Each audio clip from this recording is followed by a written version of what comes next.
Olá, pessoal, sejam muito bem-vindos ao primeiro podcast da LCA Imóveis Litoral. Hoje nós estamos aqui com o Gledson e com a Alessandra, nossa expert em financiamento bancário.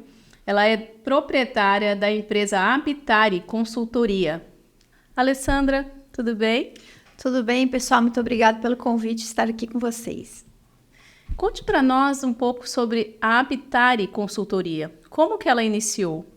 Bom, a Habitare foi de uma vontade, uma necessidade de mudar um pouquinho de mercado. Apesar de eu ser uma pessoa que trabalhou mais de 30 anos no mercado financeiro, eu já estava um pouco cansada e resolvi empreender no mercado imobiliário através da representação da Caixa, e ela surgiu há 10 anos. Hoje a Habitare ela tem 2 unidades, hoje a gente tem um escritório aqui no Litoral Norte e também em São José dos Campos. Excelente escritório que nos atende a muitas imobiliárias aqui em Caraguatatuba e no Litoral Norte. Então, a sua especialidade hoje é financiamento bancário. Isso. Hoje a Habitare ela se especializou no mercado imobiliário através de financiamento bancário, onde a gente busca diversos tipos de solução para viabilizar a vida do cliente, comprando seu imóvel, fazendo capital de giro com imóvel, tudo ligado a esse tipo. E trazendo solução para os nossos parceiros, que é o quê? Trazer a solução através do corretor, da imobiliária, das construtoras e do próprio cliente que chega. Sim, olha que interessante, né? E hoje, Alessandra, como que está a procura de financiamento bancário hoje no mercado? Está tendo grande procura? O pessoal está procurando? Hoje o mercado de 2024, desde o comecinho do ano, ele melhorou muito, né? A gente passou por um período um pouco meio de escassez, né? E agora, em 2024, a gente sentiu uma melhora muito grande na procura de imóveis através de financiamento imobiliário. Sim. Você acha que é com relação a esse aumento de procura pelo Minha Casa, por esse sistema do Minha Casa Minha Vida? Sim. Devido a essas mudanças todas que houve no ano passado, né, o governo fez umas alterações do programa Minha Casa Minha Vida, onde alavancou o valor do imóvel até 350 mil, e isso houve uma grande geração de demanda de um público que estava represado. Então, principalmente aqui no litoral, a gente sentiu essa diferença. Por quê? Hoje os imóveis eles acabam se encaixando melhor nas condições do Minha Casa Minha Vida, que antigamente a gente não conseguia atender e o público estava sem produto, sem atendimento e sem fund, né? Que é o que a gente fala, sem condições de financiar. Sim. Alessandra, explica um pouco para a gente como que funciona essa questão do financiamento Minha Casa Minha Vida, porque eu acho que algumas pessoas não conseguem ainda entender essa divisão, né, do financiamento Minha Casa Minha Vida e um financiamento de uma outra modalidade. Realmente eu te dou razão. O público ainda não está muito consciente dessas mudanças e até os próprios profissionais de mercado. Às vezes a gente tem muita procura de corretoras imobiliárias, até de construtoras que não conseguem ainda encaixar o produto dentro do programa. Sim. Hoje eu falo assim que o programa Minha Casa Minha Vida tem que tirar um pouquinho o conceito do que era lá só para baixa renda. Né? Antigamente, quando ele foi lançado, a gente tem sempre em mente que o Minha Casa Minha Vida é só para quem tem baixa renda, aqueles imóveis extremamente populares. Hoje não. Hoje, devido a essas alterações todas do governo, ele elevou tanto a renda quanto o valor do imóvel. Aí o que acontece? Dessa forma, os clientes conseguem atingir mais um patamar de financiamento maior, porque uma taxa menor. Então, o programa Minha Casa Minha Vida hoje aqui no litoral, a gente consegue atender imóveis de 350 mil com renda até 8 mil reais.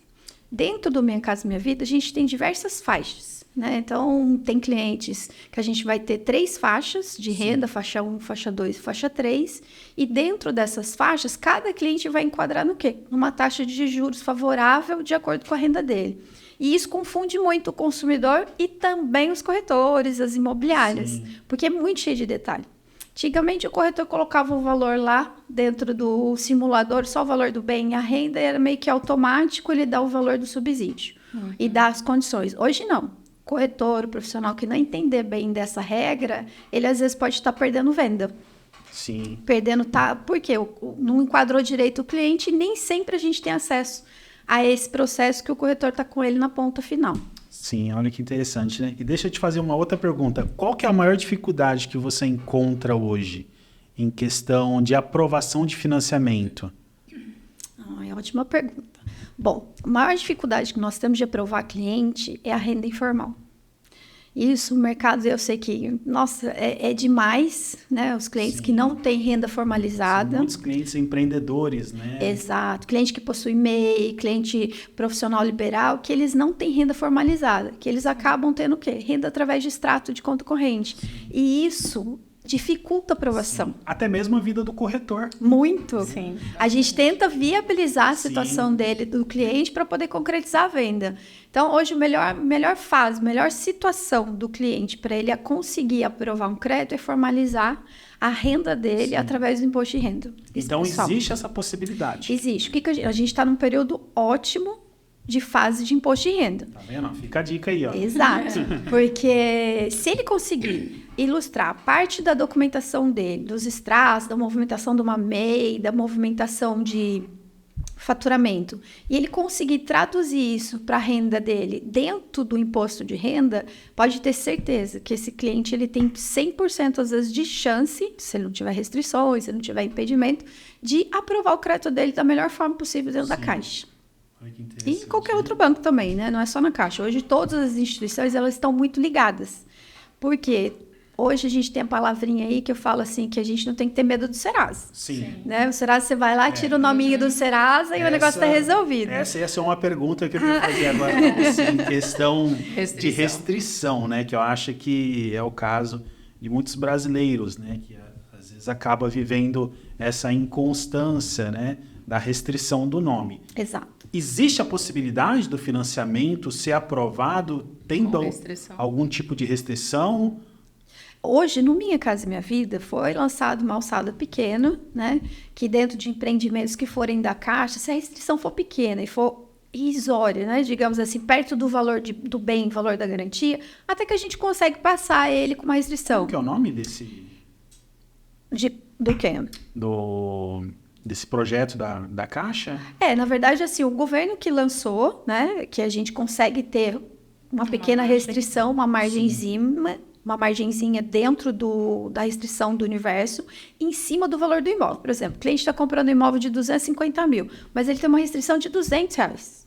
Às vezes ele já até pagou, mas não baixou ainda, porque o sistema é um pouquinho mais demorado para fazer baixa. Então varia um pouco também de restrição para restrição. Isso. Né? E aí ele fica assim, naquele momento ele está com pressa para aprovar o crédito, até sair um protesto ou alguma pendência, leva às vezes 5, 7 dias. Isso não vai ser um impedimento. Isso, e ele está com uma urgência de aprovação. Então, essa margem foi flexibilizada dentro da Caixa, dentro dos programas do Minha Casa Minha Vida, somente dentro do programa Minha Casa Minha Vida, de imóvel novo e que seja principalmente de imóveis de empreendimento Caixa. Então, fica mais fácil a gente aprovar. Entendi. Tá? Interessante. Agora, restrições que são altas e o cliente tem dívida vencida no Bacen, existe solução. Dá para resolver, só que demora um pouquinho de tempo maior para a gente aprovar. Mas não é impossível, isso que é bom. Sim. Alessandra, o que vem de cliente para a gente para aprovar financiamento sem valor de entrada? A gente sempre passa essa experiência para eles. Olha, é necessário ter o valor da entrada no importe de 20%. Agora, com essa nova instrução normativa da Caixa, houve uma alteração ainda com relação à porcentagem de entrada. Isso, essas mudanças, elas são para os imóveis usados dentro do programa Minha Casa Minha Vida. Por quê? Hoje o governo, devido à alta demanda que teve de janeiro para cá, porque o mercado, né? Lembra que eu falei lá que aumentou o valor do imóvel e tal? O mercado houve uma demanda muito grande pelo programa. Então, os recursos que estavam já destinados do Fundo de Garantia até o final do ano, para vocês terem ideia, a gente gastou no primeiro trimestre praticamente o equivalente a 2. Então, os recursos acabam ficando um pouco escassos. Sim. O que o governo fez? Ele está direcionando esforços e também o recurso para quê? Para que seja destinado mais para o imóvel novo, para atender esses imóveis novos. Por quê? Por que o imóvel novo? O pessoal pergunta, mas por que só imóvel novo? Gente, construção civil é o que carrega o mercado. Sim. Né? A gente gera geração de emprego, desde a cadeia primária até a cadeia final, de consumo, tudo. Então, ele gera economia muito grande. Sim. Né? Aí o que o governo falou? Então vamos dar foco nisso, porque com isso eu acabo gerando muito mais emprego, gerando muito mais, e a gente vai destinar recursos para isso. Então o governo pegou, fez o quê? Reduziu o valor do Minha Casa Minha Vida em cota e também de subsídio para imóvel usado. Sim. Então a gente hoje, o cliente que vai fazer a opção de comprar um imóvel usado, o que ele vai acontecer? Ele vai ter que estar um pouquinho mais preparado, mais planejado, porque as cotas reduziram. Hoje, quem ganha até R$8 mil, que é dentro do programa para imóvel usado, ele vai financiar 60% só de cota. Olha só. Ou seja, 40% de entrada. Então, né? precisa estar bem preparado, né? Isso. Então, a gente tem as faixas também Sim. para imóvel usado. Então, até 5 mil eu consigo ainda financiar 80%, se a renda dele permitir. De 5.001 até 6.500, eu consigo fazer 70% da cota. Acima disso, só financia 60%. Então, ele vai ter que estar programando aí para comprar um imóvel usado. Então, não há nenhum tipo de financiamento no qual a pessoa não tenha que dispor de uma entrada. Que ela tenha que dispor. Aliás, assim, eu digo, não existe nenhum tipo de financiamento bancário no qual você não precisa dispor dessa entrada. Não. Hoje, os programas... Não daria para financiar 100% do valor, porque hoje... Nenhum banco. Hoje mesmo eu estava fazendo um atendimento e o cliente perguntou se não existiria essa possibilidade do financiamento, né? Não, hoje todos os Seja programas 100%. habitacionais, seja Caixa, seja qualquer banco, é 80%. Sim. Isso é Banco Central, regra do Banco Central. O que acontece às vezes na Caixa é que quando é empreendimento financiado pela Caixa, a gente pode financiar 90%, de acordo com a renda do cliente, se não for Minha Casa Minha Vida. Sim. Agora, eu entendo o mercado falar isso, gente. É a coisa mais comum. Sim. O que o pessoal faz, às vezes, no mercado, né? Hoje, a gente, quando fala de financiamento, eu falo em cima da renda e falo cota. Cota em cima do quê? Do imóvel avaliado. Então, se o imóvel foi avaliado num valor superior, a nossa cota é equivalente sobre a avaliação. Então, às vezes acontece também de cliente, mas o banco aprovou 100%. Sim, vamos olhar então por quê? Não é que é a regra, vamos olhar por quê. Você estava comprando um imóvel por 250, só que ele foi avaliado por 300, por exemplo. A garantia é maior. A garantia é maior, aí o que acontece? A minha cota é em cima do valor da avaliação. 80% de 250 é uma coisa, 80% de 300 é outra. Por isso que fica essa característica de uma entrada menor, né? Sim. Nada mais do que isso. Regras normativas para qualquer banco, via Banco Central, é de 80%. Sim. Não tem como. Olha que interessante, né? Vocês têm ideia do porquê que acontece isso? Que o Banco Central tabela isso? Não. Não. Então, não é de conhecimento dos profissionais e do cliente. O que acontece? Os normativos do Banco Central, normativos de sistema habitacional, não se existe financiamento 100%. Por quê? Isso é uma grande segurança que tem no mercado imobiliário, mercado financeiro do Brasil, coisa que o pessoal às vezes não sabe. Nós não corremos o risco de ter, numa tomada de bem, um saldo devedor superior à minha garantia, que é o que aconteceu lá fora, né, nos Estados Unidos, aquela bolha, Sim. entendeu? Isso é muito interessante, hein? Exatamente. Então, aqui a gente não corre esse risco. Sim. De ter um bem que é avaliado por 100 e o meu saldo devedor está em 120, por exemplo, na hora de uma retomada. Sim. Hoje a gente trabalha... Acontece. Acontece. E hoje está mais preocupante fazer isso, viu? Porque o que acontece? Antigamente a gente falava em hipoteca. Sim. Né? Vocês devem lembrar. O banco demora muito para tomar o bem. Levava 1 ano, 2 anos para retomar aquela garantia. Sim. Porque era um sistema... Exatamente. Nada melhor do que a Lília para contar para gente, né? Devido à experiência dela de mercado. Por quê? Hipoteca, gente, formalmente demora muito para ela ser formalizada, juiz liberar, aquela coisa. Hoje, o mercado imobiliário ele é regido por alienação fiduciária. Sim. Uma lei própria que regula, né? Exato. E aí, muito o que acontece? rápido. Muito. Hoje, 60 dias já recebe notificação se você está devendo a parcela. Depois da notificação, já entra com os trâmites internos, já dá a busca e Isso é leilão muito do bem. interessante a gente saber, né? Porque às vezes a pessoa acha que é um imóvel, que ele vai conseguir ficar com uma dívida bem estendida e não é mais Não, assim. Hoje não é. Hoje, vai na muito mesa, a gente rápido. explica para o cliente, quando ele está se comprometendo, que assim, não é mais como era antes, ele não tem esse tempo e que o imóvel dele hoje para pagar a prestação é prioridade. Por isso que eu acho que os profissionais hoje do mercado, ele tem que ter muita consciência quando ele está vendendo. Porque, gente, quando eu estou vendendo um imóvel, vocês estão vendendo e eu estou financiando, eu estou mexendo com quem? Com o sonho do cliente. E deixa eu te perguntar, já que você tocou nesse assunto, como que funciona caso não haja a quitação dessas parcelas?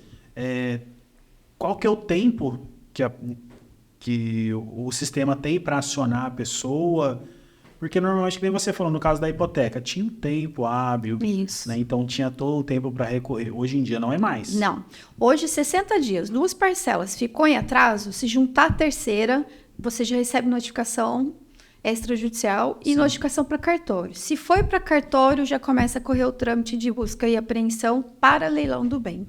Então, é muito rápido. Entendi. Por isso que É muito arriscado. Em 3 meses, o seu imóvel já pode ir para leilão. Exatamente. 3 meses, 90 dias. Exato. É uma compra consciente. Né? Exatamente. Realmente, o corretor ele tem que estar bem ali instruído. Exato. Tem que saber do que está fazendo e o que está ofertando. Porque eu falei, é o sonho de uma pessoa.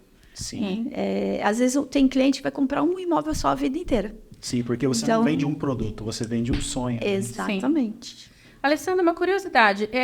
Qual a diferença das modalidades de financiamento? Sistema financeiro de habitação e sistema financeiro imobiliário? É boa pergunta. Bom, sistema financeiro imobiliário nada mais é do que da onde vem o dinheiro.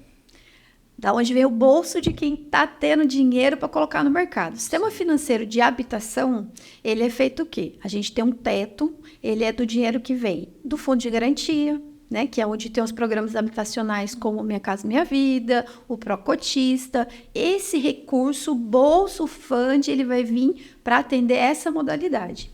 E o SFI é o dinheiro de poupança interna dos bancos, da parte privada, funciona dessa mesma forma. Então, para separar, é um dinheiro mais caro. Se eu estou botando a mão no meu bolso, o banco está botando a mão no bolso dele, é um dinheirinho mais caro. Sim. Né? Então, foi tabelado o quê?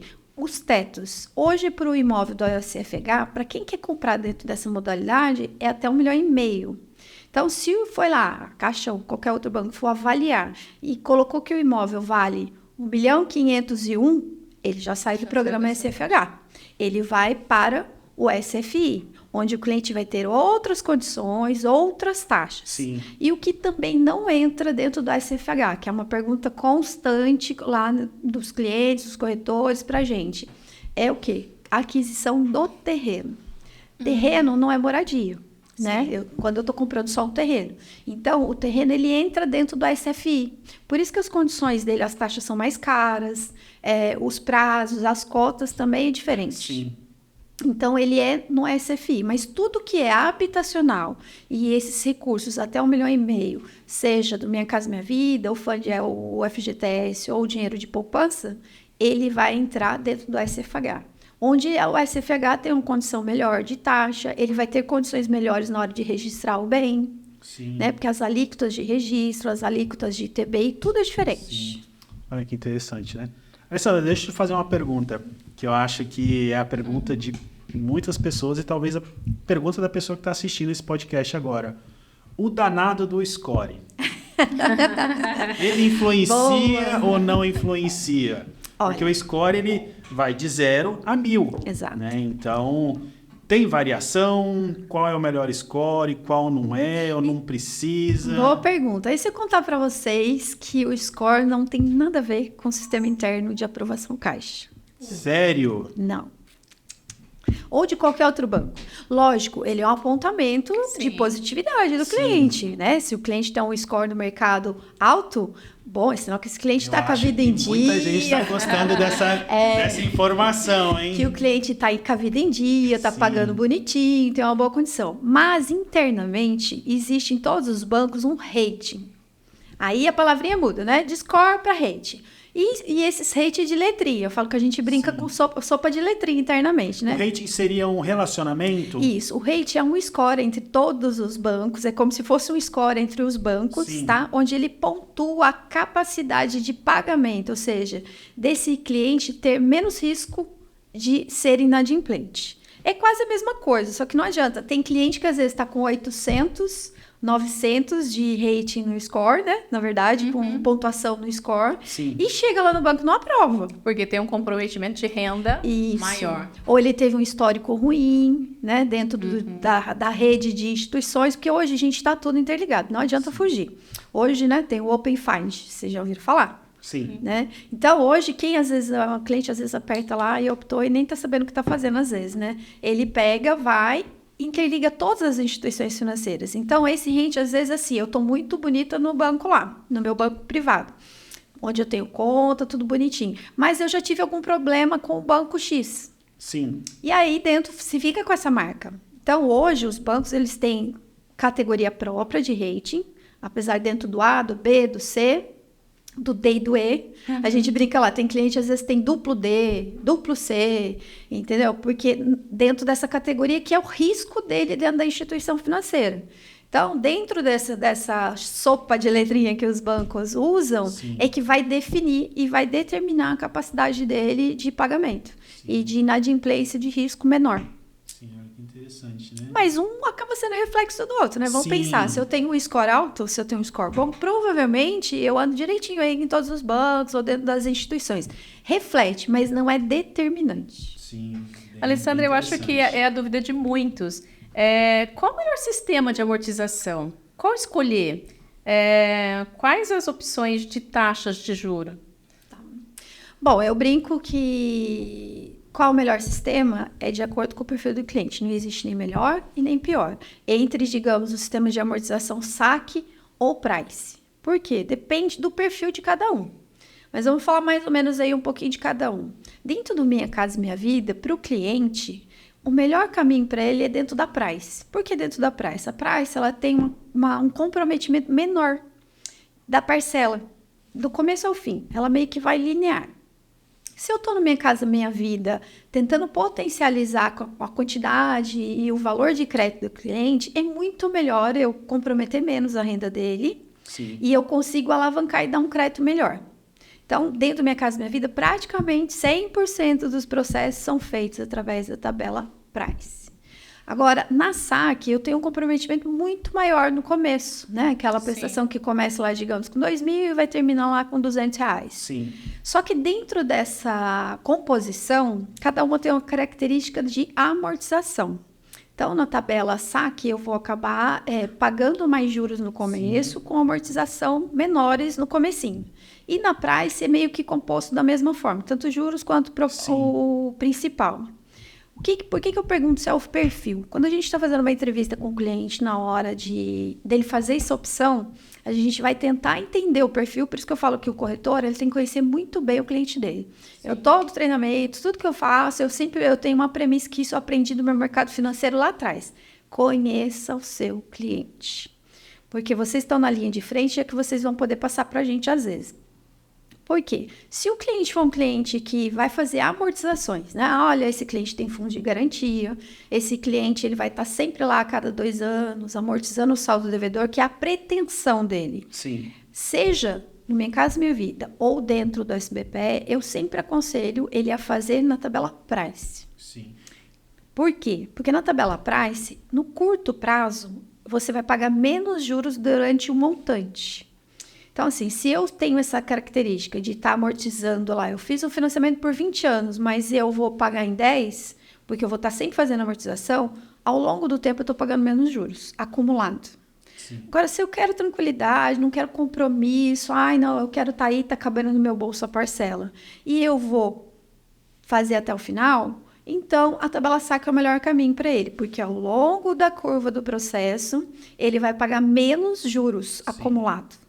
Então, depende muito desse momento. A gente conhece muito para o cliente. Então, a saque ela é uma parcela contínua, com um valor um pouco menor. Não, ao contrário. Ao contrário. A tabela Price, ela é linear, ela é mais contínua. E com um valor um pouco menor. Isso. E a saque é um valor um pouco maior, porém existindo a possibilidade da amortização. Nos dois casos, você amortiza. Sim. Os dois. É que durante a composição dela, na tabela saque, você paga mais juros no começo, acumulado na parcela. E o capital ele vai gradativo. Sim. Por isso que ao longo do tempo, se você for até o final do processo, você vai pagar menos juros acumulado. Por quê? Se eu estou pagando mais juros aqui, um capital está aqui, juros sobre juros... não acompanha, né, as últimas parcelas. Ele vai estar capitalizando um juros menor em cima do saldo. Na tabela Price, eu tenho tanto juros quanto capital, formando o valor de parcela. E ao longo do tempo, se eu ficar do primeiro ao último dia do processo, eu vou pagar mais juros, porque eu estou pagando juros sobre os juros de atualização. E deixa eu te fazer mais uma pergunta. No caso, eu financiei um imóvel, né? Vamos colocar que eu financiei na modalidade saque ou price. 3 meses depois eu decido quitar esse valor. Eu vou quitar com os juros ou sem os juros? Não. Todo financiamento que você vai quitar ou amortizar antes do período contratado, a gente vai sempre trazer a valor presente. Então, você não vai pagar juros acumulados, você vai pagar juros proporcional até aquela data. Entendi. Sempre. Hoje a gente está muito flexível ao financiamento imobiliário, né? Vamos pensar lá atrás, quando começou os financiamentos, né? Era muito volátil as taxas, não tinha essa constância.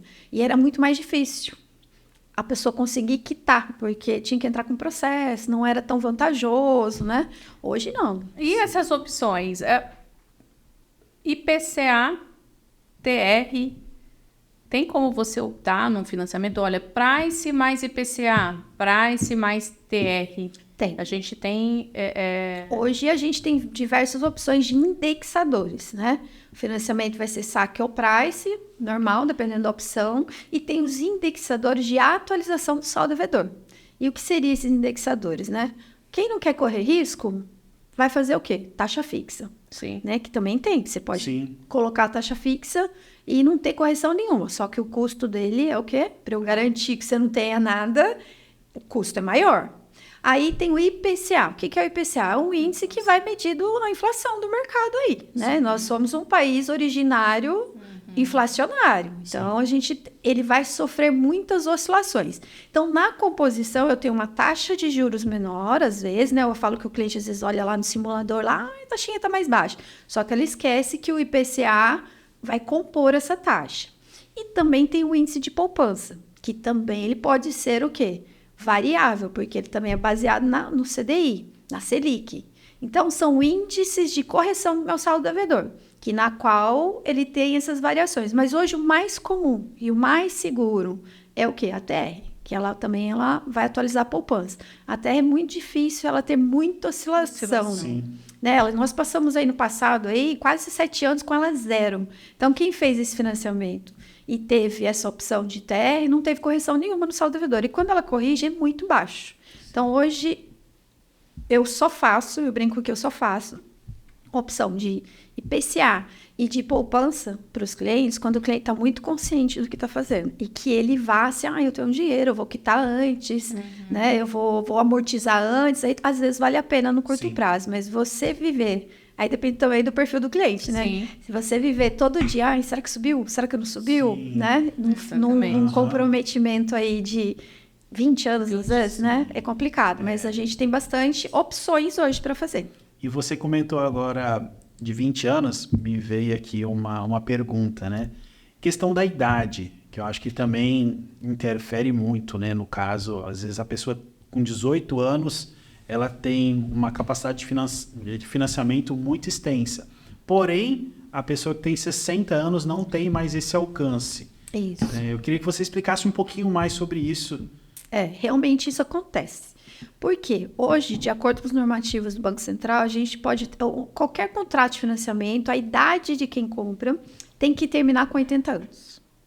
Então, não adianta. O brasileiro vai ter que fazer o financiamento e a última parcela dele que está com 80 anos. Então, se o cara tiver 70 anos, ele tem 10 anos de financiamento. Isso. Então, o valor total tem que vai ser diluído em 10 anos. E aí tem o quê? Se eu estou reduzindo o prazo, o que acontece com o processo de financiamento? A minha parcela aumenta. Exato. No seguinte, aí, o valor da entrada também fica maior. Se o cliente tem uma renda um pouco limitada, né, e ele não consegue ter essa redução de prazo, a entrada fica alta, ou às vezes fica inviável em função do tempo de financiamento vezes a idade do cliente. Então, tudo é o quê? Proporcional à renda dele. Se ele tem uma renda alta, ele consegue, o tempo para ele não vai ser problema. Sim. Mas nós temos isso de prazo. Então, assim, na verdade, a gente sempre coloca 80 anos, né? O normativo coloca 80 anos, mas o que acontece? Tem que ter 79 anos e 6 meses para o final do contrato. Entendi. Né? O sistema ele é inteligente, ele pega ali essa parte. E fica mais caro, porque além da prestação ficar maior, tem o seguro de vida da pessoa que tem, esse é obrigatório, né? Dentro do processo. E qual seria o financiamento como que seria o prazo máximo para financiamento hoje? Vamos supor, como a gente está falando em questão da idade, né? Hoje uma pessoa com 18 anos, ele consegue financiar. Sim. Certo? E o prazo que ele teria, qual seria? Hoje nós temos duas questões de prazo, tá? Hoje, dependendo da modalidade, na Price a gente consegue financiar até 360 meses, Sim. que são 30 anos. E na SAC eu consigo esticar isso aí para 420 meses, que são 35 anos. Sim. Então, uma pessoa jovem, ela vai pegar o prazo na plenitude do processo. Então, o aconselhado é... Completou 18 anos. Compre seu imóvel. Compra seu imóvel, invista no seu imóvel, que você não vai nem sentir pagar. É a melhor coisa. Conforme os anos forem passando. Exatamente. Entendi. Alessandra, financiar ou alugar um imóvel? Nossa, que pergunta boa essa. Olha, vai muito do perfil de cada um, mas hoje eu digo que a melhor coisa é financiar. Aí você vai falar, é porque você faz isso. Não é. Eu sei porque eu já vivi isso no passado, né? E a gente aprende o quê? O financiamento, ele pode ser bem longe, gente, eterno, como muitos falam no mercado, né? Mas você está comprando um bem que vai ser seu, né? Você vai estar pagando aí 2 imóveis, mas esse imóvel, durante o período aí, que é o que eles falam, né?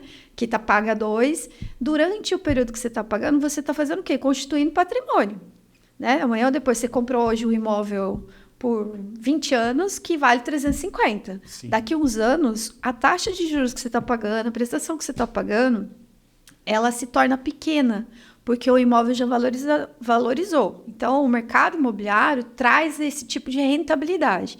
Agora, eu vejo muito isso dentro do escritório, clientes que pagam, às vezes, aluguel há 15, 20 anos. E está com medo, às vezes, de entrar no financiamento de 15, 20. Eu falo, mas você já pagou 15 anos, o imóvel não é seu, às vezes você tem que sair correndo do imóvel. Você fica tão condicionado aqui, né, que é difícil. Você tem que sair correndo do imóvel, às vezes, porque pedem, e aí o que você faz? E você não tem nada. Mas você diz isso nos casos das famílias que têm renda menor, um potencial de renda menor em relação a uma pessoa que possui R$1 milhão numa aplicação. Uhum. E ele pensa, olha, a rentabilidade que eu tenho dos juros ou do valor aplicado num CDI é maior e eu posso pagar um aluguel, eu posso suportar o pagamento de um aluguel. Vou ter esse valor lá aplicado e posso viver de renda. Uhum. É uma ótima pergunta também. Tá bom, ele pode até ter um rendimento maior perante o valor da prestação através tal.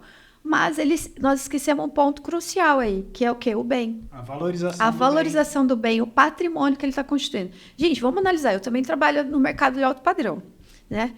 Vamos analisar aí o cliente que toma dinheiro do banco sem precisar. Vocês acham que é à toa? Quem é inteligente, quem é investidor, ele entende que a taxa de juros hoje está 8, 9. Nós estávamos trabalhando com uma Selic de 15, de 14, não é? Sim. Só que o imóvel valoriza em média quanto? Vocês às vezes sabem falar melhor do que eu aí. 40%, 50% às vezes, né? Sim. Num período aí curto. Então, o cliente, ele acaba, principalmente imóvel na planta, o pessoal faz muito disso, né?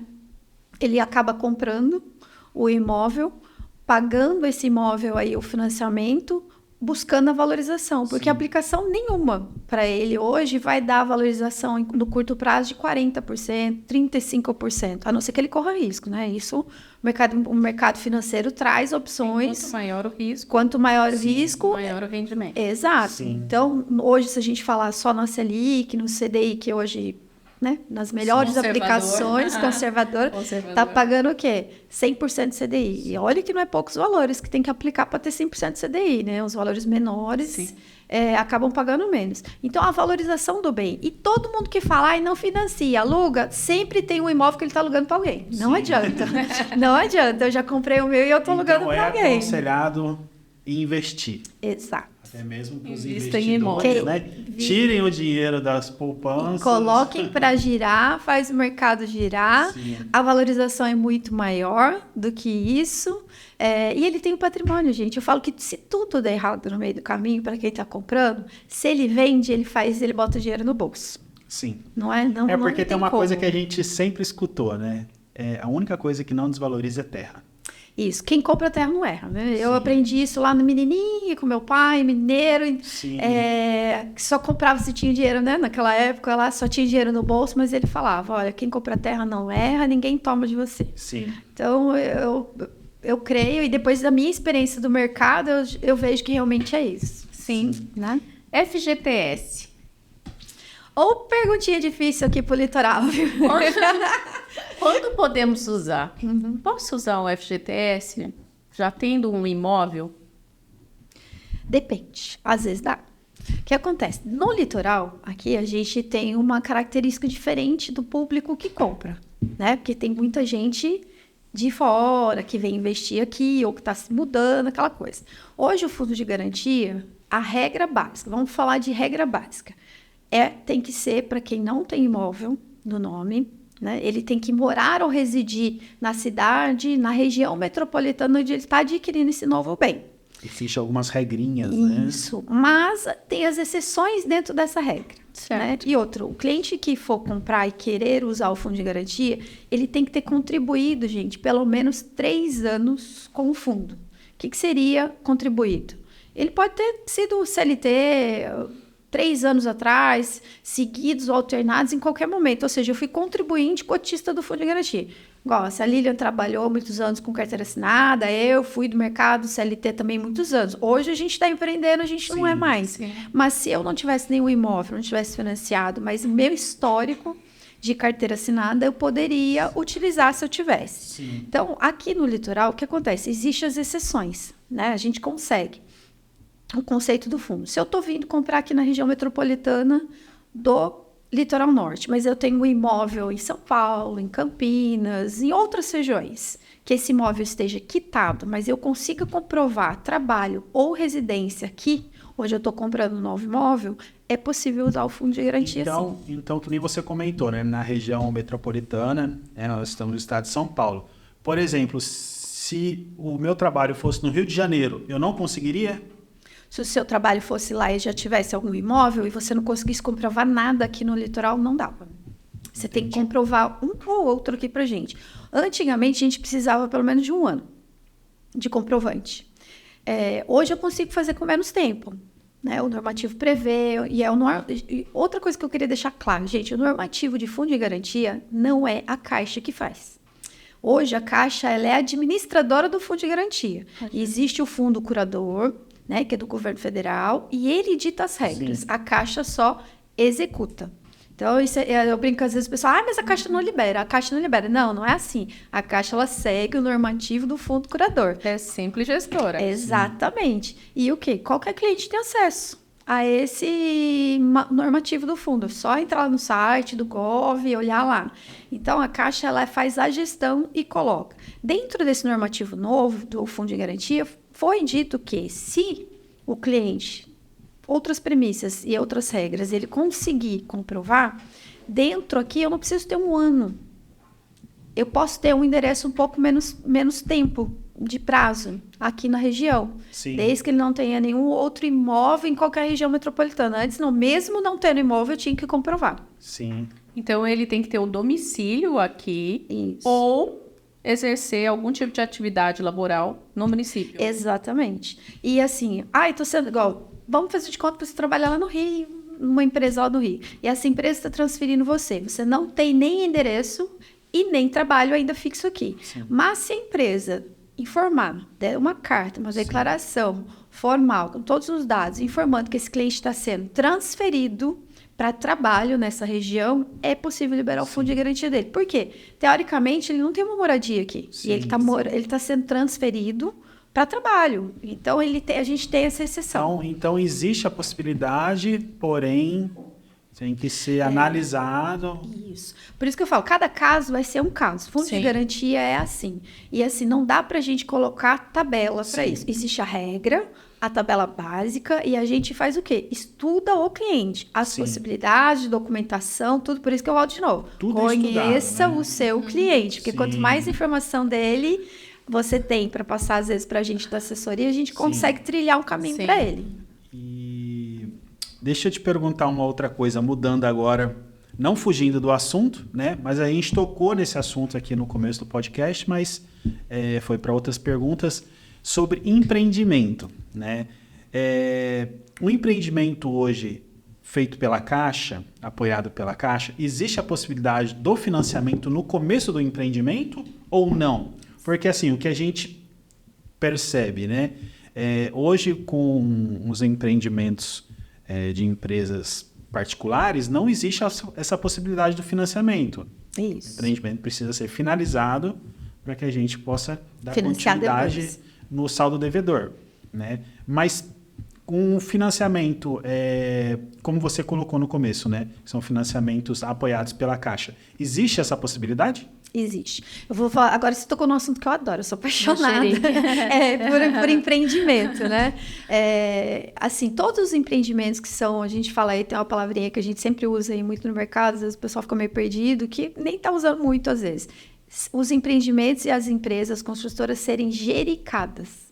Que quando é gericado o empreendimento, tanto a empresa quanto o empreendimento, a Caixa já testou, já validou e já dá a segurança do empreendimento para financiamento. Então, esses empreendimentos que estão lá com a plaquinha da Caixa, o cliente ele já vai comprar na planta, ele vai financiar na planta. E aí, isso traz o quê? Uma agilidade para quem está vendendo, para quem está comprando e para a própria construtora. Sim. Então, os empreendimentos, ele vai fazer o quê? Ele vai permitir que o cliente, às vezes, financie 90%, se ele cair dentro do SBPE, vai financiar uma cota de 90%, a entradinha dele vai ficar baixa. Às vezes, acontece de dar entrada zero, porque as avaliações já foram feitas na totalidade dos imóveis. E, às vezes, a avaliação está um pouquinho maior que aquilo que a gente estava falando lá de cota. E aí, o cliente acaba 90% da cota, dá zero de entrada, às vezes. Mas isso inicialmente ou após a emissão do habite? Não, isso antes do habite. É o imóvel na planta mesmo, onde a gente... Então, na minha primeira visita, visitei, gostei, Já pode vender sistema mando Caixa. a documentação para o financiamento e tudo aprovado, o próximo mês eu já começo a pagar as parcelas. Isso. Aí que entra outra vantagem também, que eu acho que é maravilhoso para quando você entende, tanto para vender quanto para o cliente, que é o quê? Imóvel financiado, empreendimento na planta, gente, a parcela do financiamento é só após a obra. Nossa, olha que maravilha. Então, por isso que eu falo, gente, o que tem de investidor que compra imóvel dessa forma para vender a hora que ficar pronto, valorizou o dinheiro, aumentou o patrimônio e ele ganha dinheiro em cima de imóvel na planta, feito pela Caixa. Mas deixa eu te fazer uma outra pergunta. Dentro desse cenário, eu tenho que manter ali um bom relacionamento em questão das minhas dívidas ou não necessariamente eu assinei o contrato, o financiamento já foi aprovado, porque eu vou começar a pagar daqui a um ano ou quando o empreendimento for finalizado? Depende do estágio que você assinou. Por quê? A gente, quando eu tenho um empreendimento Caixa, é feita uma demanda, vocês já devem ter ouvido falar. Sim. A demanda que tem que juntar diversas pastas, diversos clientes, para a gente assinar com aqueles clientes, que é a demanda inicial, para dar o pontapé no processo. Se esse cliente já assinou com a Caixa, ele já está totalmente seguro. Se mudar qualquer coisa na vida dele, né? Ele já assinou com a Caixa. Ele assinou com a construtora, ele comprou com a Caixa, já está lindo, já está registrado bem no nome dele. Então, a partir daí, qualquer mudança que ele tenha de perfil não vai afetar. Sim. Porque ele já escriturou, ele já assinou bem. Então, ele já tem essa segurança.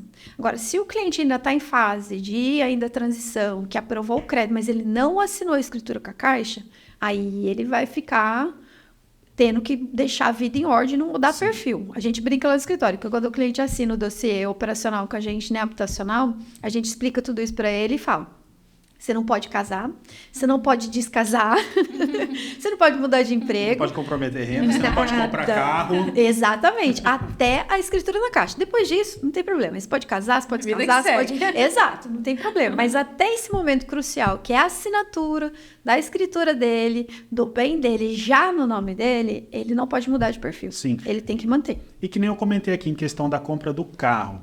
Existiria essa possibilidade de, no ato da assinatura do contrato, porque quando você compra um bem, né, teoricamente você compromete uma fatia da sua renda. No ato da assinatura do contrato, isso pode ser questionado? Se ele já tiver comprado e tiver parcelado e financiado por alguma instituição bancária, instituição financeira, isso vai ser levado em conta. Porque hoje está tudo interligado. Hoje está tudo no Bacen, que é no Banco Central. Então, se hoje eu tenho uma renda que eu posso ter meus 30%, eu tenho uma renda de 10 mil, e meus 30% é 3 mil reais, mas eu pago 500 reais de parcela de carro, que sobrou do meu comprometimento hoje necessário, 2.500 reais só. Sim. Se o financiamento tiver uma parcela de 2.800, eu já não vou conseguir financiar no total, porque eu já comprometi minha renda com a compra do carro. Ou seja, você só não terá problema se já tiver feita a aprovação, assinado o contrato... Isso. E levado ao cartório. Aí não tem problema. Mas no isso ato. É muito interessante. No ato da aprovação vai ser levado Porque em conta. às vezes a pessoa pode achar que já fez a aprovação, opa, agora eu vou. Muita gente faz isso, gente. Vou cuidar de uma outra gente. etapa da minha vida. Mesmo porque tem um prazo, né, para você validar aquela aprovação. Olha, eu fiz a aprovação junto ao banco, porém passaram 90 dias, passaram 180 dias. Tenho que fazer uma nova aprovação. Isso. Hoje as avaliações habitacionais de crédito ou comercial, ela é válida por 180 dias. Sim. Só que tudo pode acontecer nesses 180 dias. Ela tá válida. Mas se o cliente mudou de perfil, qualquer mudança dele no estado, seja de perfil de estado civil, mudança de emprego, não adianta, a gente vai ter que cancelar e fazer uma nova. Isso é uma coisa interessante que eu ia te fazer uma pergunta. Quando você tem um tempo, né? Que você falou que são 3 meses. Que você, 180 dias, 6 meses. Você pode estar utilizando a sua carta de crédito. Isso. Venceu. Não comprei, não achei nada que me agradou. Eu tenho que fazer uma nova avaliação ou tem um tempo que eu preciso esperar para fazer uma nova avaliação de uma nova carta de crédito? Não, venceu, você está livre para fazer uma nova automática. Não tem problema, então. Não tem problema. Porque a gente escuta falar que, não, você só pode pedir uma nova avaliação daqui a um ano. E tem um segredinho aí. Eu falo que assim, tem cliente que fica pulando de galho em galho. Sim. Ele não sabe, às vezes, o que ele quer e o corretor, às vezes, também fica levando ele em diversos lugares para aprovar. Né? Tenta comigo, tenta com outro escritório, ou tenta dentro da caixa, ou tenta de outro banco. O que acontece quando isso ocorre? Quando ele já está avaliado numa condição, num cadastro, em outro lugar, quando chega para a gente e ele já foi avaliado, eu tenho que fazer o quê? Mudou o perfil, mudou tudo, mudou a característica do imóvel, mudou as condições. Eu tenho que cancelar. E ela está na validade ainda. Se eu tenho que cancelar, o cliente vai mandar aquela cartinha de próprio punho, pedindo para transferir e tal. Eu vou ter que avaliar novamente. Para ser avaliado, se eu mudei qualquer coisa no status dele, qualquer documento, porque passou 60 dias, eu já tenho que mudar o documento, né? A de renda e de endereço. Sim. Se eu mudei qualquer coisa da primeira, o que vai acontecer? Desconformidade. Não vai entrar na conformidade. E com isso, o que acontece? Eu tenho que pedir uma senha, uma autorização para a superintendência da Caixa. Quando eu peço isso, o que aconteceu? Eu já queimei uma. Se acontecer isso mais uma vez, que, gente, não parece, mas acontece. O que acontece? Essa validade, depois disso, se o cliente não usou ou se ele ficou bloqueado, só após 180 dias. Mas isso aí vai para os corretores agora. Isso aí não é para o cliente, isso aí é para os corretores. Exatamente. Que estão desesperados ali. Eu brinco, eu falo, gente, quem está comprando imóvel, o corretor não tem que ter medo. Eu falo assim, dá a impressão que às vezes é batata quente, né? Olha, passa lá para a assessoria, tenta aprovar rapidinho, nem pega às vezes os dados. E eu falo assim, o corretor tem que pegar o cliente com carinho e botar ele debaixo do braço e acompanhar. Sim. Porque quando a gente às vezes está com muita pressa, a gente não tem toda a informação necessária. Sim. Quando a gente tem tudo na mão na primeira vez, eu vou fazer exatamente uma boa avaliação, com boa documentação, com bons dados, e a gente não vai sofrer no meio do caminho. Vou contar um caso aqui esses dias que teve com a gente lá no escritório, que eu achei um absurdo. E aí o cliente ficou prejudicado. Ele chegou pra gente aprovar dentro de um empreendimento, né? A gente foi rodar, estava bloqueado. Aí eu falei, olha, você vai seguir aqui mesmo? Ele fez a transferência do cadastro para a gente rodar. Só que no mesmo momento, gente, vocês não acreditam, esse cliente estava, o corretor pegou e levou esse cliente num outro empreendimento e ele fez a carta lá também. Quando a gente foi apertar o botão, a superintendência deu a senha para a gente rodar de novo, no mesmo momento bloqueou o cara. Nos dois lugares. Ele estava com uma construtora X aqui e estava com a construtora Y lá. O que aconteceu? O cliente está bloqueado agora por 180 dias. E é o mesmo corretor que estava pipocando com ele em outros lugares. Então, assim, a ânsia de querer fazer acabou prejudicando o cliente que agora está bloqueado e também o corretor.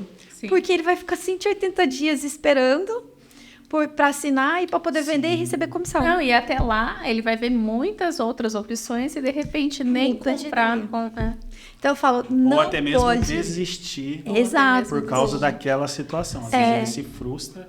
Exatamente. Não é o momento. Então tem que ter muito cuidado. Muito cuidado. Alessandra, outra coisa, eu sempre costumo passar para os clientes que ele vai ter um gasto com o financiamento. Exato. Né? Não é somente, olha, eu tenho que ter a entrada de 20% ou 30%, se for o caso. Exato. Então, o financiamento está aprovado? Não.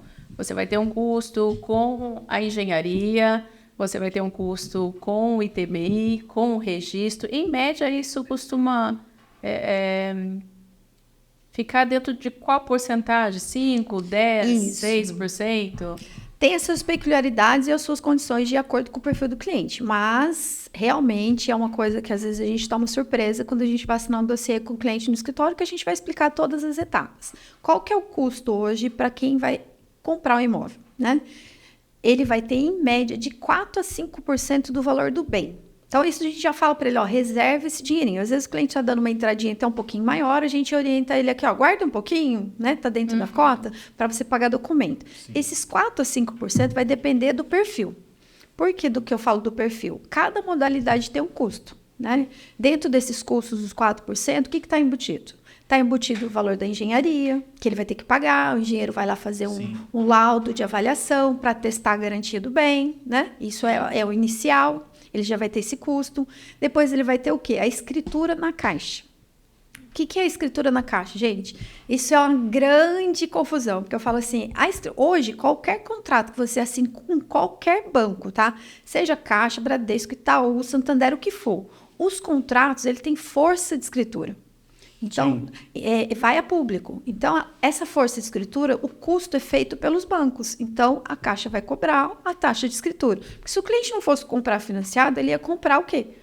À vista. Se ele vai fazer à vista, ele tem outros passos, que é o quê? Ir para o cartório de notas, fazer a escritura dele, né? E depois ele leva a registro. Então, o cartório de notas não existe no financiamento. O que existe é a escritura na Caixa.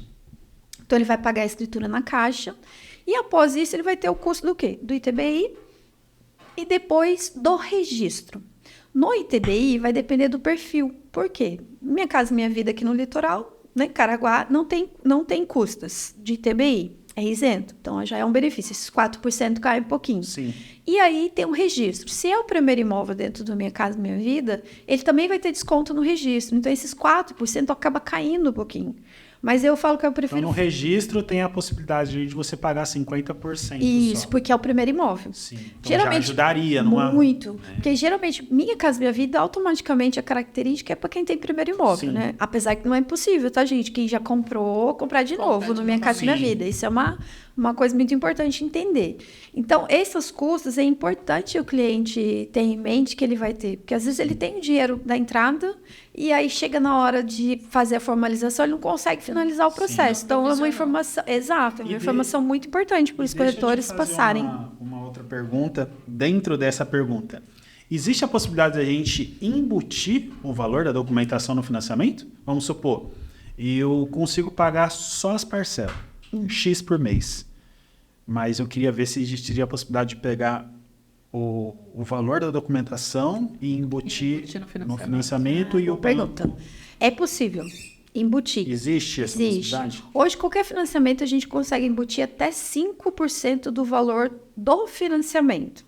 desde que o cliente não tenha tomado a cota toda. Se o cliente já está financiando 80%, é a capacidade total dele. Não tem como eu colocar mais 5%. Então teria que sobrar um pouquinho ali para a gente conseguir embutir o valor da documentação. Exatamente. Entendi. Então, se o cliente está financiando, a entrada dele dá para a gente colocar 75% de financiamento mais 5% de despesas. Que ajuda muita gente Muita isso, né? gente. Muita gente. A única coisa é que o cliente também tem que ter consciência que Vai aumentar o valor. aumenta o valor da parcela e esses 5% o cliente tem que primeiramente fazer o pagamento para ele pegar depois o reembolso. Que isso é uma coisa também que pega para o cliente. Sim. Você pode explicar melhor? Sim. O que acontece? Hoje o cliente ele tem que ir lá pagar as custas primeiramente, Sim. registrar esse imóvel e trazer para a Caixa. Sim. Quando ele comprovar que ele pagou o ITBI, que ele pagou o registro e já está tudo bonitinho, a Caixa vai dar o dinheiro de volta para ele. Entendi. É a título de ressarcimento. Então, no caso, a pessoa tem que ter o recurso, porém a Caixa Exato. depois Que ela vai vai disponibilizar para ele. Porque antes estava tendo muito problema que o quê? Antes a gente dava o dinheiro antecipado. Sim. O cliente assinava, já acreditava a conta do cliente, né? Uns anos atrás. Só que o que acontece? No O meio do cliente caminho. às vezes não pagava, demorava mais tempo para registrar e não vinha o registro porque estava sem dinheiro. Então a Caixa falou: não, a gente dá. Só que você tem que provar para a gente que você pagou, que você fez. Então sempre vai ser a título de ressarcimento. Entendi. Sempre. Mas existe a possibilidade, e que é uma graninha que ajuda bastante também, né? Com certeza. Meu né? imóvel está financiado, porém eu quero vendê-lo por meio de um novo financiamento. Eu consigo fazer o repasse desse financiamento? Eu consigo repassar esse financiamento para outrem? Ou tenho que constituir um novo financiamento? Não existe transferência de financiamento. Isso é uma coisa que o pessoal sempre questiona. Não tem. Por que não tem? Vocês têm ideia do porquê? É interessante para o banco. Não é. É o que acontece. Quando eu compro, eu comprei na minha característica. Olha, eu sou Minha Casa Minha Vida, eu ganho até R$7.000, por exemplo. Sim.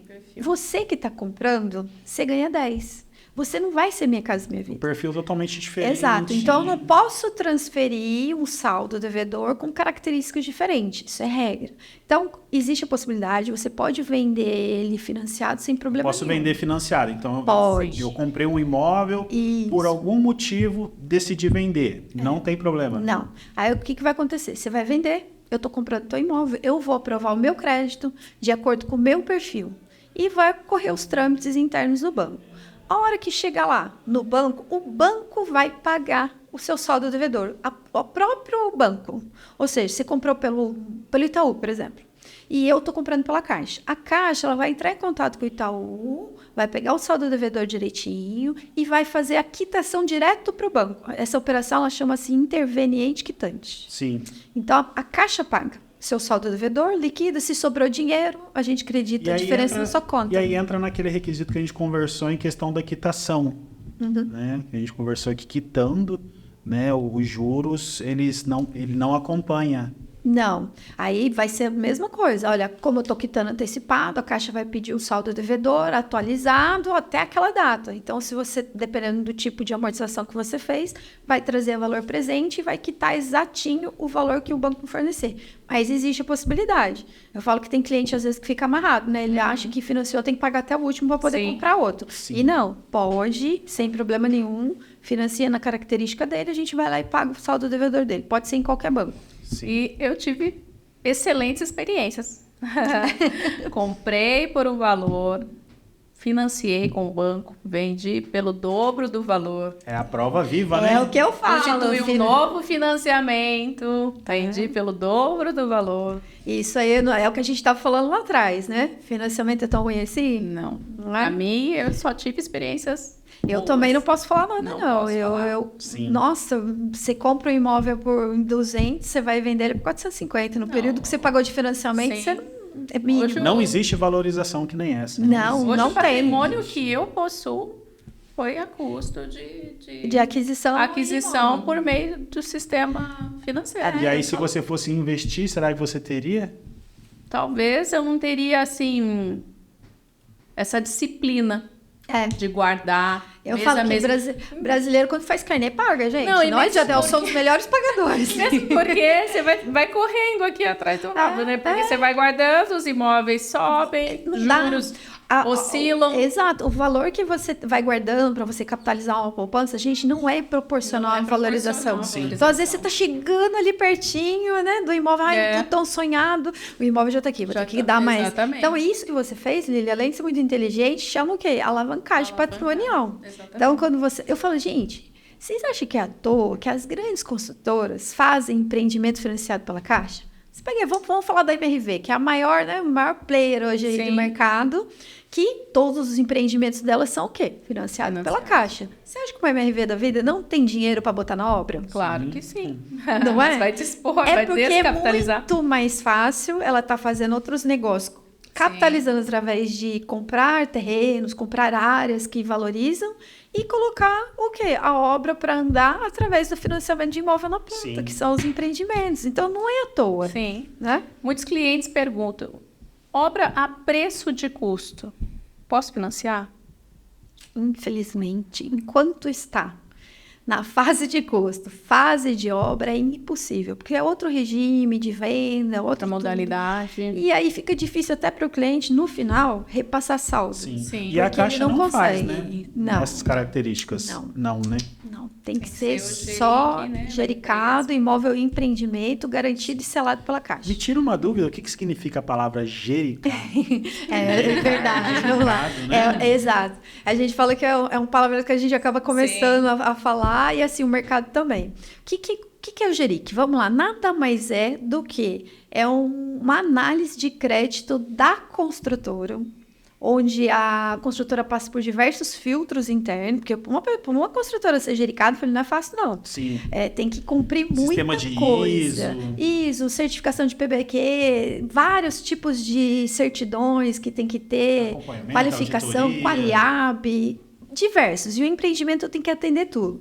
E fora isso, o empreendimento também tem que ser aprovado dentro das características exigidas. Então, quando a gente tem essas duas coisas de um empreendimento, o cliente que compra está seguro. Falo, viu placa da Caixa, por quê? Se der algum problema, apesar de todo esse atestado, a Caixa pegar. E essa construtora, não sei, teve um problema, não conseguiu cumprir a obra, a Caixa tira essa construtora do caminho e ela vai lá e nomeia uma nova construtora para terminar aquele empreendimento. Ou seja, o cliente que compra tem uma segurança infinita nesse processo. 101% seguro. Porque então, a Caixa se tiver a palavrinha lá, gericado, pode com a comprar plaquinha da Caixa, fechado. pode comprar. Porque a Caixa praticamente vira um avalista dela, né? É do cliente, ela é sócia do processo, praticamente. Então, o cliente compra com muito mais segurança. Além dele não pagar a prestação, só vai pagar até o final, né? Da obra. E tem outra questão também. Os empreendimentos, você fala, não, mas está dentro da faixa do Minha Casa Minha Vida. Até 350 mil. Se encaixa? Sim. Todos eles, até esse teto? Se tem que ter algum tipo de construção específica? Não, se a Caixa não avalizar, você não tem como financiar nessa modalidade Minha Casa Minha Vida. A Caixa ela tem que atestar que o imóvel, né, que o empreendimento, ele está dentro de todas as características que atende à regra do Minha Casa Minha Vida. E se a Caixa avalia também até 350 mil. Porque se ela avaliar um pouco mais, daí em outra categoria que o cliente vai entrar. Mas hoje, aqui em Caraguá, a maioria dos empreendimentos que estão sendo Caixa, ele está muito dentro da característica ainda do Minha Casa Minha Vida. Ele vai lançar, eles vão verificar quais são os requisitos para que se enquadrem no Minha Casa Minha Vida. Exato. Ele vai olhar... Para atender o Minha Casa Minha Vida, tem que ter unidades de PCD, vagas de garagem, algumas outras coisinhas, entendeu? Sim. Então, e as certificações também que ter, tanto de material quanto método construtivo, tem que ter diversos tipos de coisa para se encaixar. Sim. Então, se ele atendeu, e também a engenharia vai avaliar, né? Olha, esse imóvel está situado em tal lugar da cidade, a qualidade, o tamanho, tudo. Olha, no mercado ele está valendo 350 realmente. E deixa eu só te fazer mais uma pergunta aqui, que eu acho que é bem interessante também. Em questão de composição de renda, que é o que a gente vê muito, né? Ou a gente vê o casal, tem uma renda X, consegue fazer a composição. Mas às vezes somente o marido trabalha e o pai trabalha. Será que existiria a possibilidade do filho fazer uma composição com o pai para estar comprando, ou com um amigo para estar comprando? Pode. Hoje é muito é muito aberto a constituição de renda. Você pode juntar, nós três aqui vamos juntar renda, vamos financiar e vamos Existiria investir. essa possibilidade. Pode. Pode ser pai, mãe, filho, filha, tio, tia, namorado, namorada, namorados, e isso não tem problema. Sim. A única coisa que vai ser levada em conta é o quê? A característica dos participantes. Se o filho está comprando com o pai, e o filho tem características de Minha Casa Minha Vida, mas o pai já tem um imóvel, o pai já tem... Sim. Aí já muda a configuração. Sim. Ele pode juntar, mas às vezes ele não vai ser beneficiado pelo programa porque o pai já tem um imóvel. Entendi. Né? E o que se leva em conta é sempre a idade do mais velho. Isso que eu ia te perguntar. Sempre. Não adianta o filho ter 18 querer juntar com a renda com o pai que tem 60. Não pode estar nós três aqui e o Cadu ali ser o mais velho. Vai infelizmente o Cadu é mais velho, né? Nós vamos ter que entrar dentro do prazo dele.